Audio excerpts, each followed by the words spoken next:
It used to be a truism in Ontario politics that the Liberals and New Democrats would fight over endorsements from organized Labour, while the Conservatives stood on the sidelines.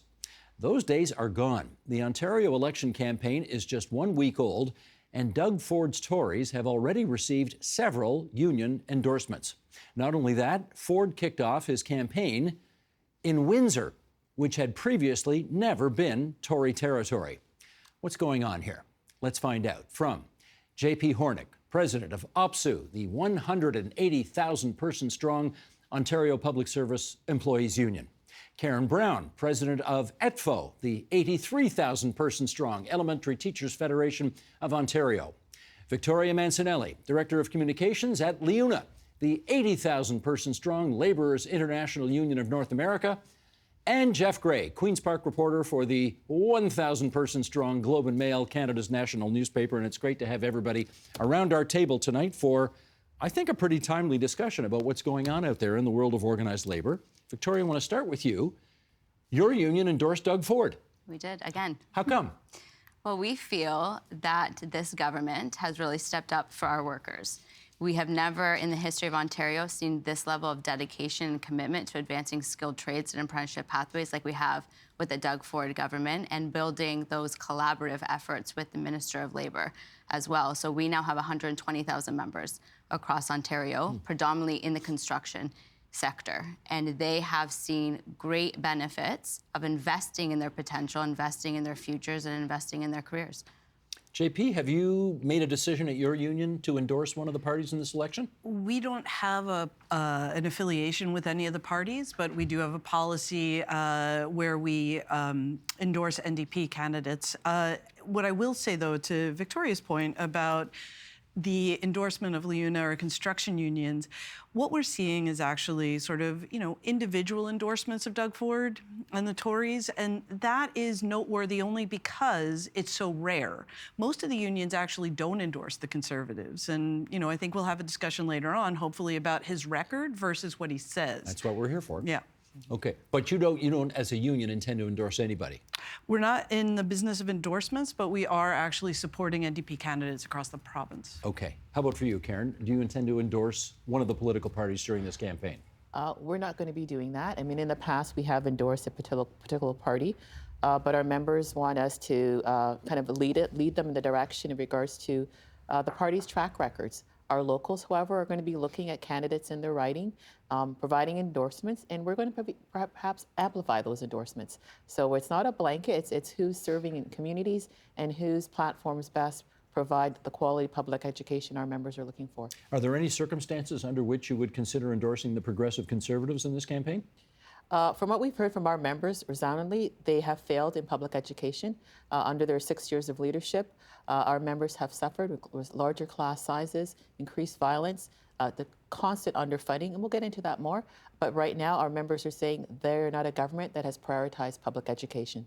How about public service in general? Not. No. So there's no way you would endorse Ford? No, and similarly, our locals are going to be endorsing, different candidates, and certainly will be doing so in different ridings. And we believe that, the NDP is the workers' party. Certainly, their promises around investments in public education, the colleges, healthcare, these are the things that our people are concerned about. But under Doug Ford, we've lost 200,000 jobs over the past 7 years.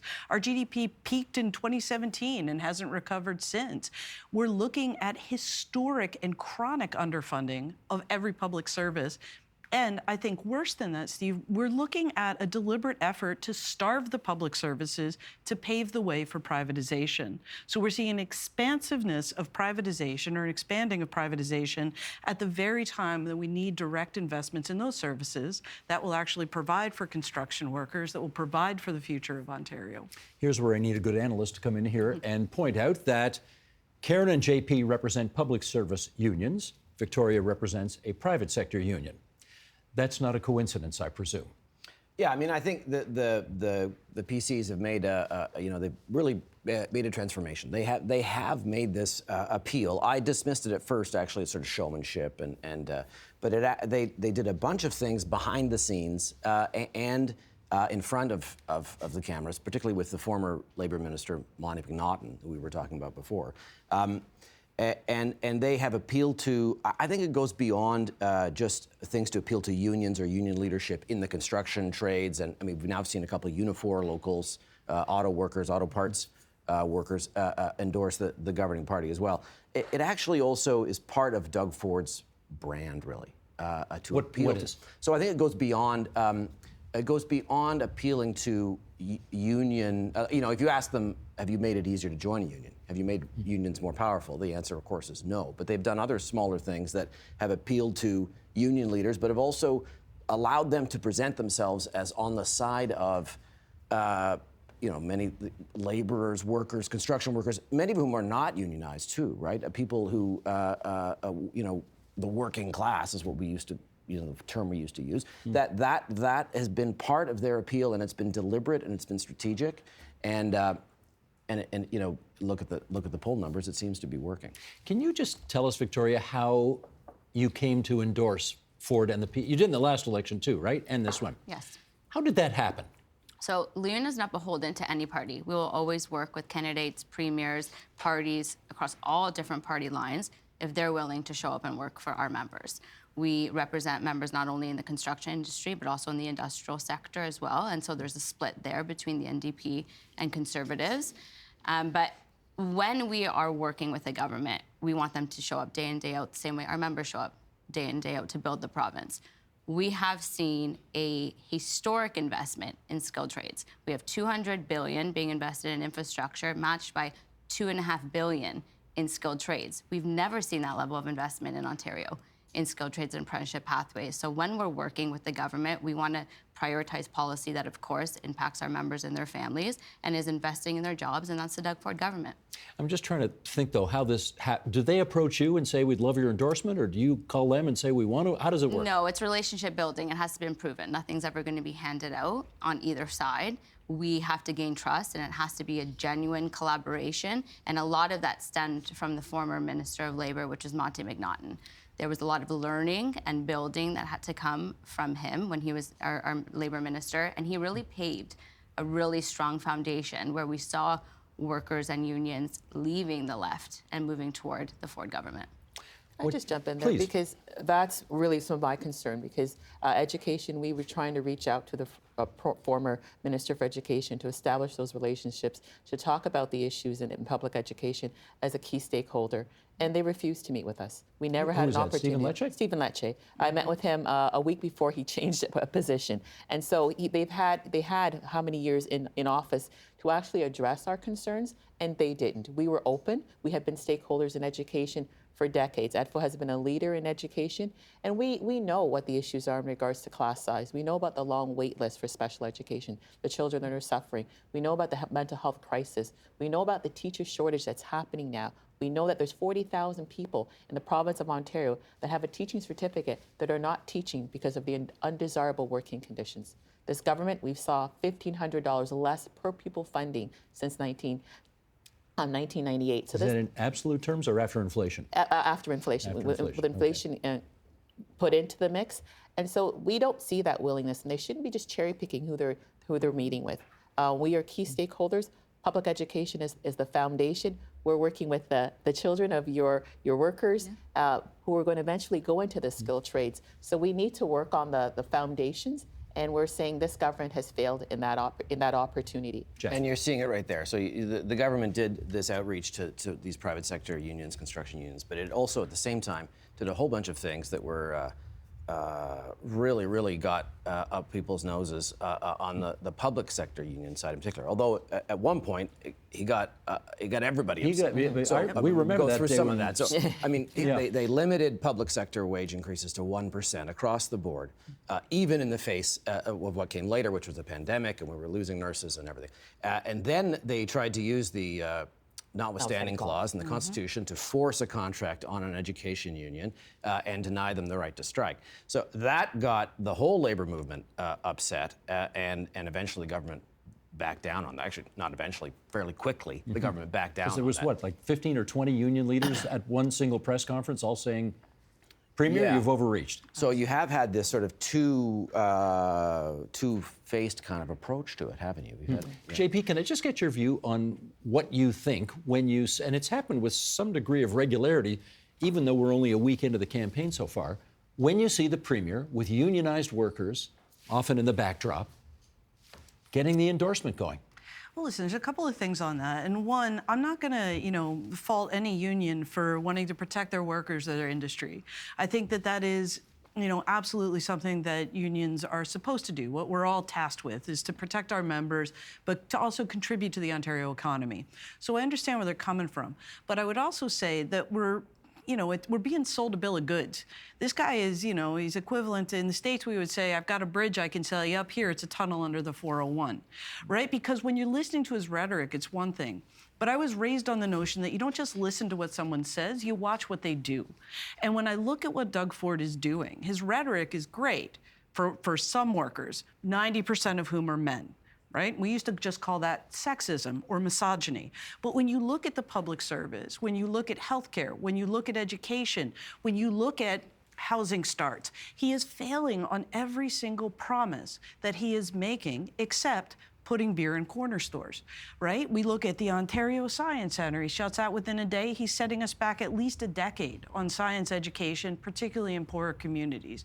You look at the Therme Spa. He's going to spend $2 billion of taxpayer money on that for a handful of Ontarians who are wealthy enough to enjoy it. He's willing to spend tens of billions of dollars on a tunnel that nobody needs and that he doesn't even know what it would cost at the end of the day. And he's not delivering on the promises that are making our economy more affordable for your everyday Ontarian. You got people in Walkerton lining up at 2 a.m., 2.5 million people without a family doctor. But sure, he's good for some sectors. In theory. In practice, we need to see what his record actually looks like. And I'm glad that they can get a meeting with him. We certainly can't. And I gotta say, our members are the driving force of the Ontario economy. Victoria, does none of that trouble you? Sure. I mean, I would agree that I think our job as union representatives is to first and foremost represent our members and their interests, and that is exactly what we are doing. And when we go back to the notwithstanding clause, LUNA was the first one to issue a letter to Minister Lecce at that time, and that didn't impact our members, but we stood together in solidarity, which we didn't see when the Wynne government was attacking LUNA's collective bargaining, but that's neither here or there. But when it comes to saying, again, that construction's just male-dominated, it's not. We are working so hard to get more women in the industry, and I feel like all that work is just being discredited to make a talking point. We're seeing a 30% increase in apprenticeship registrations in women in Ontario. So construction industry is not just men. Second of all, I think there are concerns when it comes to education in our healthcare sector, and I think the province should be doing a better job of meeting with stakeholders so that way we can find a collaboration to move forward together. Because we know when all of these sectors are strong, our economy is strong and we can move forward and build a prosperous future for Ontario. But for us, it's not just rhetoric. They're proving it, it's action. Okay, those numbers notwithstanding, and you're right, the numbers of female participation in your sector are definitely improving. Absolutely. There's no question, it's an empirically provable fact. Having said that, I think JP's assertion is also an empirically provable fact. Doug Ford does seem to have, Jeff, maybe you could weigh in on this, he does seem to have more endorsements and better relationships with unions that are, let's call them male-dominated, as opposed to the professions which tend to be female-dominated, nurses, teachers, etc. I mean, that's a fair observation, isn't it? Yeah, I think it goes back to that split between public sector and private sector unions. I think that's what's part of that.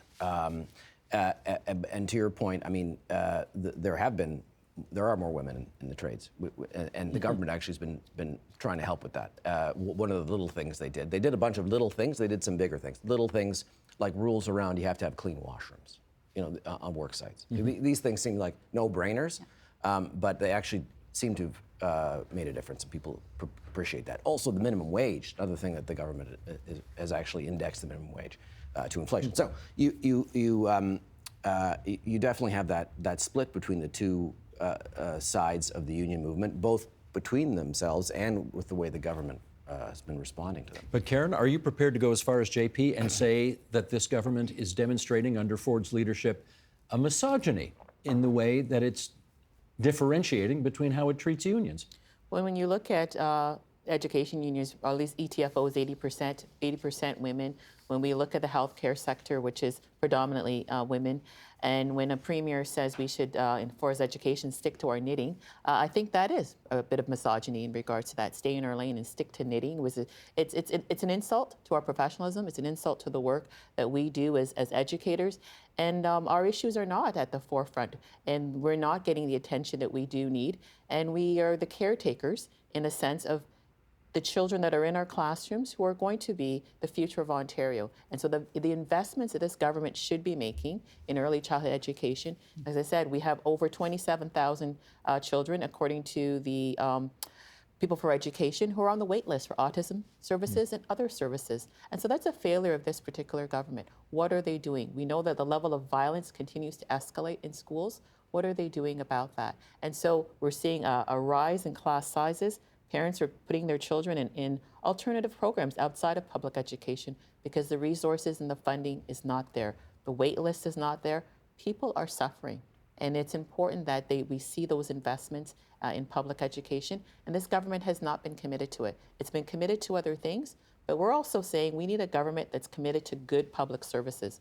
Because the students that come in our classrooms, their parents are the ones that are in construction. They're the parents who are going to access the healthcare system that's failing and the housing that they can't get. We're looking at food insecurities. They don't need beer at the corner store, a buck of beer. They need to have housing and rent affordable so that they can have somewhere to live, that they're not being moved from here to there.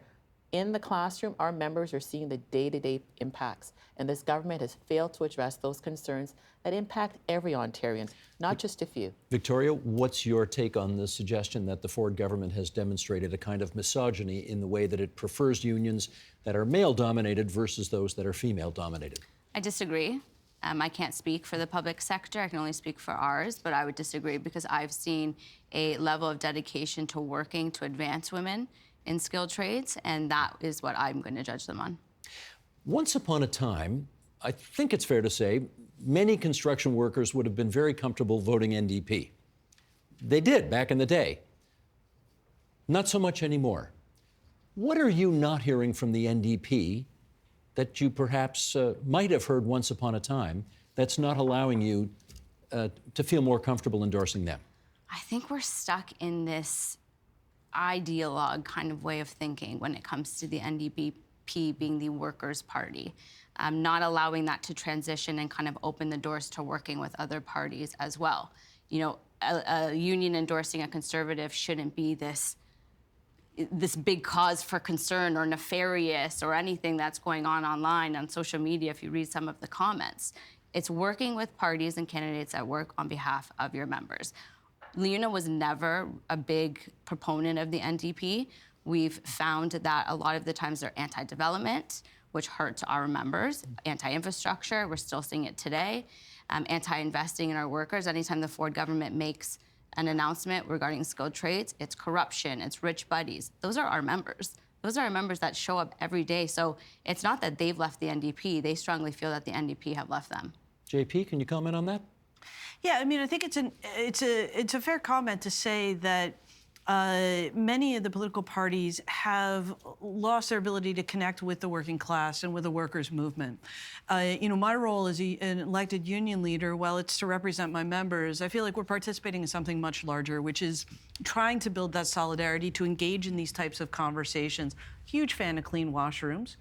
Come from a college that, you know, has done a lot of work on building women in trades, for example, and I applaud that work. But what I worry about is that larger conversation that needs to happen about the choices they're making around funding, right? So this is a government that has systematically underfunded the trades in colleges, right? And that has stripped money out of those communities. But more to the question, what is the NDP not saying today that has enabled many people who work in construction to say, they don't represent me and my interests in the way that they used to? Yeah, no, I think that's a fair question. So what we're looking at with the NDP is that message is not getting out there. It's not that they're not saying it, it's also that it's not being heard. And I think that we have a lot of work to do both within the labor movement in supporting the NDP and getting out in the community and connecting with workers in ways that matter and ensuring that those messages get heard. Because we do have a party that is committed to policy changes on other right things. We have a party that was committed to working with the Ford government on, the threat of tariffs when it existed in the immediate. Everybody came together and said, we'll be willing to work together around the pandemic. Everybody's working together. But in this moment, rather than continuing that work, this government, with 15 months left in its mandate, called it unnecessary snap election in order to shore up their own power. And I think this is an opportunity where we can say, okay, if we're going out to vote, let's talk about policy, let's talk about the party's platforms, and let's talk about why the Conservatives are more interested in shoring up one man's job than dealing with the threat to 500,000. Mm-hmm. I've been to a lot of your conventions in the past. Not as many as you, but I've been to a lot of them. And, I think it's fair to say that when a Conservative politician shows up, they don't get quite the nice reaction than, say, the leader of the NDP gets when he or she shows up to give a speech. And yet, we're seeing more unions nowadays endorsing the Conservatives. What are you not hearing from the NDP that would enable more of your members to support them? I don't think our members are not in position to not support the NDP. Basically, what we know is that the NDP, the Liberal and the Green parties, have actually consulted with us in regards to our education platform. So we've shared information, and we're optimistic that we'll be seeing some of that information and that input in their platforms. The PC government hasn't come to us, hasn't said, hey, let's talk about education. What should we be incorporating to have a good public education system? They didn't have an education platform. So we're not a priority, and that's a concern for our members. There has nothing been rolled out by the PC in regards to what is their plan to succeed, to help the students of Ontario, to help the educators of Ontario create a great system. And that's where they're failing our members, and that's what we need to see. We have not seen that from them. The other parties are committed to dialogue and are committed to putting our input in regards to class size, specialist teachers, the supports that are needed so students can thrive. That is failing and lacking from this PC government, and our members are saying, why should we vote for them? They're not investing in us, but yet they want to hold us accountable when the system is failing, when students aren't doing well. That's a shortfall. I just want to point, I think we should also make the distinction between union leadership and union members. Political scientists will tell you that union membership is not actually a great predictor of how people will vote. So there's all sorts of people to support all different political views. These are very large. Union endorsements get you activists and some help. It's supposed to get you a lot of boots on the ground. Boots on the ground, yeah. But it doesn't always translate into one-to-one votes.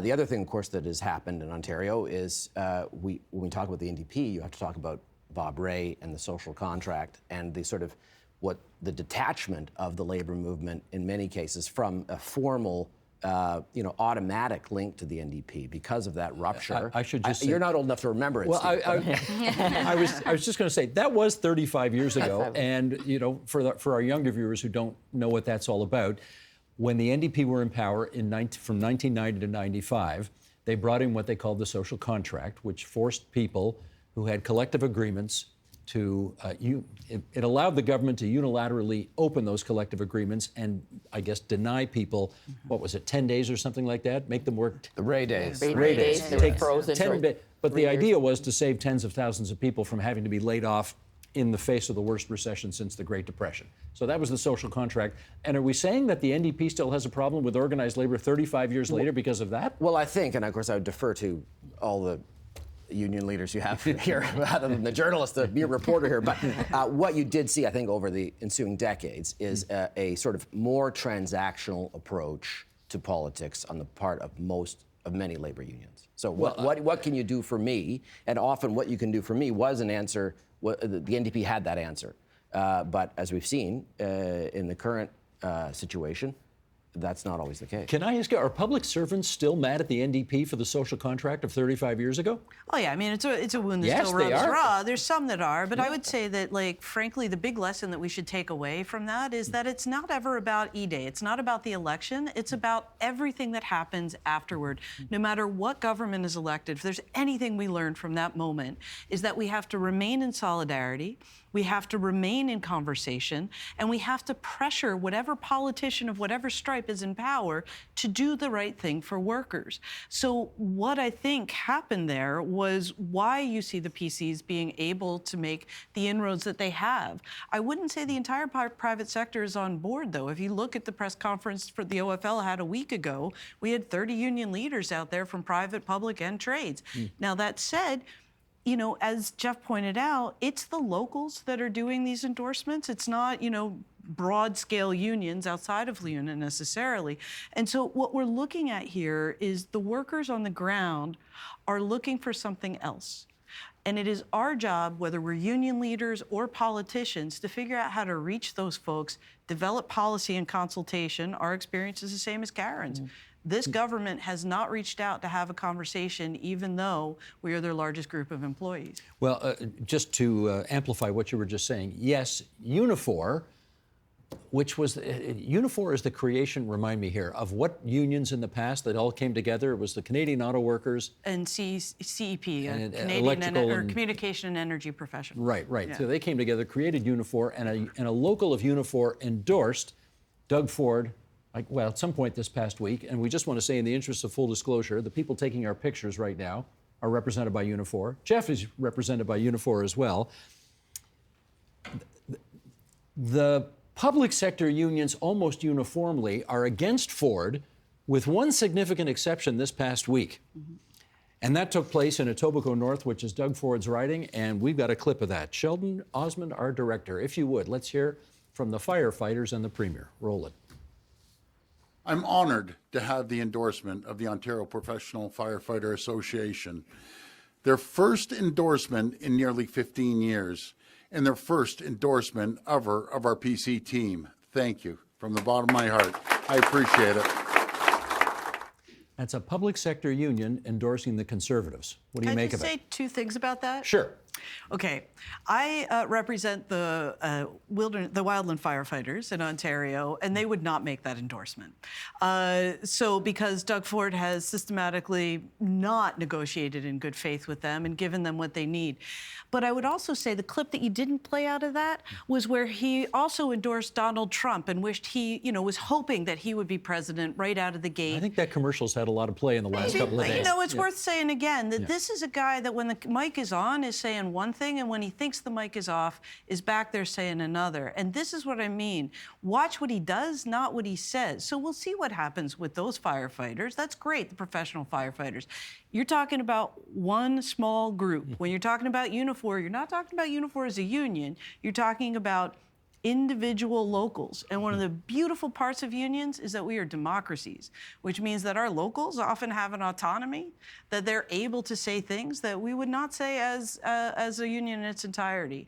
I love that my members have different opinions. My job is to try and remind them of who is supporting their rights on the ground and instituting policy and legislation that will ensure their jobs are secure on the go forward. Victoria, I mean, we should talk about it for a moment here since it has come out. There was the Premier getting caught on a quote-unquote hot mic just the other day in which he said he was 100% supportive and happy about the fact that Trump had won. He's described himself in the past as being very supportive of the Republican Party in the States. However, the next line also was, and yet this guy effed me by sticking the knife in me. Yeah. So he did say that as well. I wonder, how troubled would your members be about the fact that the Premier, who in front of the mic is taking Trump on, but behind the scenes, we know, they're both populist politicians. I mean, his personal politics is his personal politics. I think the way that he is stepping up to lead Ontario and a Team Canada, while our federal government is really nowhere to be found, is commendable. And so that is what I am looking at, is what he's doing every day to stand up to protect Ontario jobs and protect us against the threat of terrorists, invest in our energy sector that has been left derelict by previous governments as well. And when we go back to the NDP, I think a big fault on their part is still their stance on our nuclear energy and all of the jobs that they would create there. So again, a disconnect between our members and the NDP. But his personal politics, okay, he said that, followed up quickly by,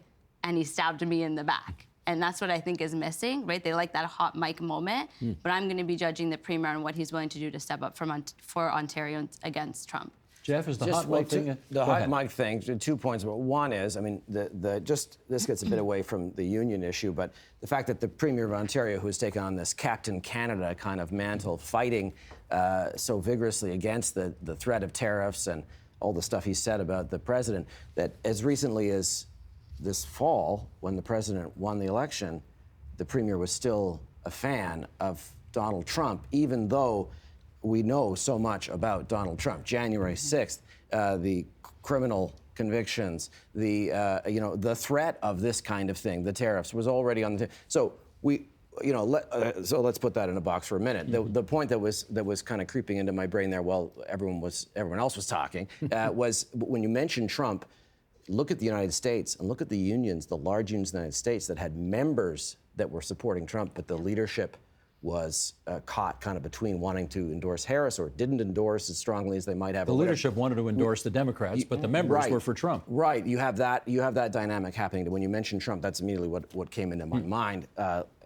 Separate from the politics of this hot mic moment, which may or may not impact the campaign as we go forward, as people point out the contradiction between the Premier's previous support for Donald Trump and what he's been saying lately.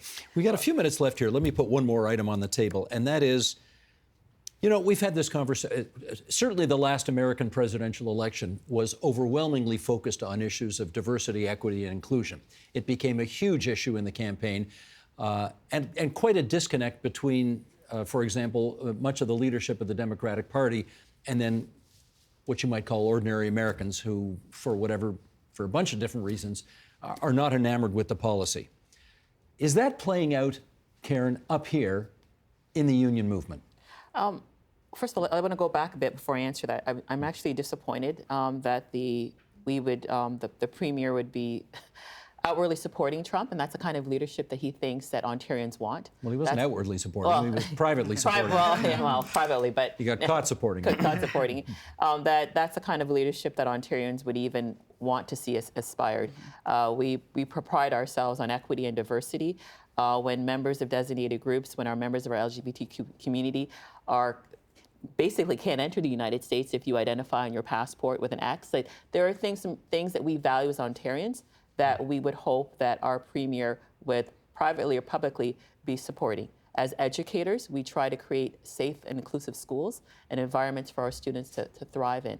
So when we're talking about what's happening here, we're seeing people feeling a pushback and feeling empowered to push back up in regards to the progress we've made around equity. And that's not the way we want to go. That's not the Canada we have strived for, being inclusive and having as many voices, because we're stronger in our diversity. And what we're seeing there is people being scapegoat for things that are happening and going back to a very colonial time, a time where many people who are now in Canada wouldn't be welcomed. And I don't think that's good for the Ontario that we're trying to build. And I think unions in general are trying to push back. There are some unions who are not looking at the bigger picture, and we need to look at that bigger picture. We are asking our members to look at the platform of the NDP, look at the platforms of the Liberal, look at the platforms of the Green P, look at the platforms of progressive Conservatives, who are looking at things like healthcare, housing, affordable housing, education, things that are important to you, that are important to build a strong Ontario. And what has been the track record of those governments towards making that happen? We don't see that with the progressive Conservatives. And I think our union members need to be looking at that, not just their own working environments, but because we don't live in silos. It's going to impact our neighbors and everyone else. J.P. Hornick from OPSU, Victoria Mancinelli from Liuna, as her dad calls it, or Liuna, as you call it. Karen Brown from EDFO and Jeff Gray of the Globe and Mail on the other side of the table. Thanks, everybody, for coming into TVO tonight. We're grateful. Thank you so much. Thank you.